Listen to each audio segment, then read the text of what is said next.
Il existe à peu près 4 documents fondamentaux qu'il faut effectivement avoir pour procéder à une inscription dans un établissement d'enseignement ici au Canada.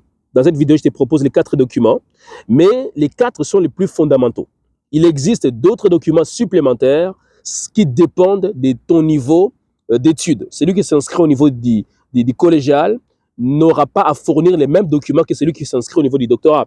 Tout dépend donc du niveau. Mais il y a 4 documents fondamentaux qu'il faut absolument apprêter. Et c'est ce dont il sera question dans cette vidéo. Mon nom est Manel Kambi. Depuis plus de 8 ans, j'ai eu le plaisir d'accompagner des gens comme toi à venir étudier, travailler et vivre au Canada, grâce entre autres au cabinet Étudie.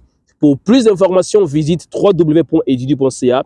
Eh bien, parce que dans les prochaines semaines, je vais publier des choses assez intéressantes concernant les études au Canada. Je t'invite à t'abonner tout de suite et à me poser des questions dans les commentaires. Il me fera plaisir de te répondre au bon moment.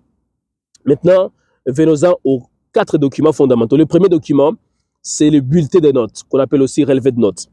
Alors, il est important de rassembler tout le bulletin de notes qui concerne les niveaux où tu es arrivé dans ta scolarité. Si tu as eu à atteindre les niveaux de master, tu dois préparer effectivement les bulletins de notes, non seulement qui concernent la licence, mais aussi le master.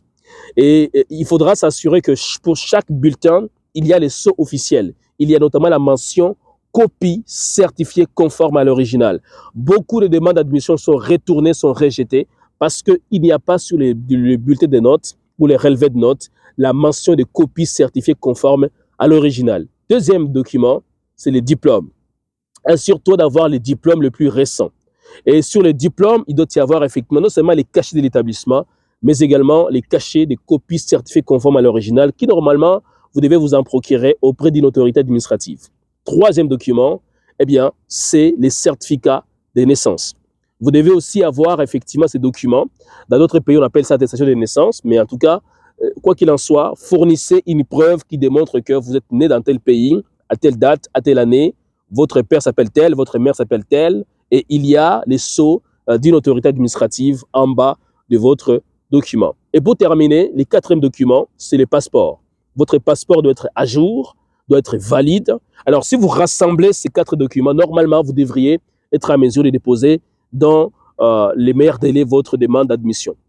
À côté de ce document, vous pouvez ajouter 3 autres documents qui sont éventuellement demandés, la lettre de motivation, la lettre de recommandation, ainsi que, effectivement, les CV pour démontrer que vous avez une certaine expérience professionnelle. Voilà les documents que vous pouvez apprêter. Je vous remercie d'avoir été là. Alors, on se dit à très bientôt.